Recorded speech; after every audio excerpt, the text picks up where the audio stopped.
So Shane, what is self-awareness and why is it so important? Okay, huge. In my professional experience working in the field of psychotherapy, for many people, my experience is many people have limited self-awareness. They think they know who they are, but they genuinely have very little idea of their self-identity, who they really are. So self-awareness is one of the major pillars of emotional intelligence.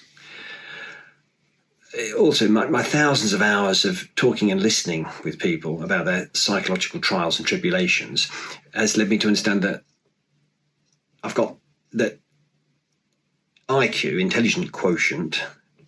It does not directly mean a person will automatically, if someone's very, very bright, they will not automatically enjoy emotional intelligence or EI.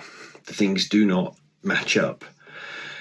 Matter of fact, some intelligent people think they know all about the theory of personality when they know very little about it. So people get funneled into a certain lifestyle by their historical conditioning, how they were brought up, what their other people's expectations are of them, their life experiences, all mixed up with their genetic makeup. I mean, they might be driven or they may not be driven. They might have a talent for doing a certain thing, or they may not have a talent for doing a certain thing. And people make decisions from a distorted viewpoint a lot of the time because they think they should do or must do what is expected of them.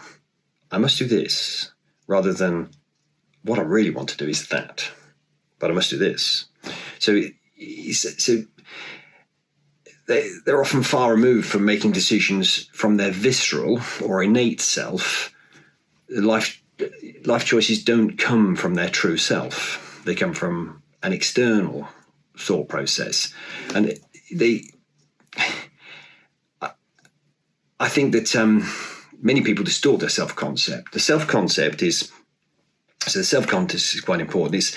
It's who you want to be and who you think who you want to be and who you want to be perceived as. Often, if you think about a distorted self-concept, can mix you up greatly. Many of us, and I did this for 40-odd years, live a false life, which is not true. It's not true to their real lives, the lives they could be living. Believe me, I speak from bitter personal experience, this can cause major psychological tensions and pain, and also is a waste of, potentially a waste of a life.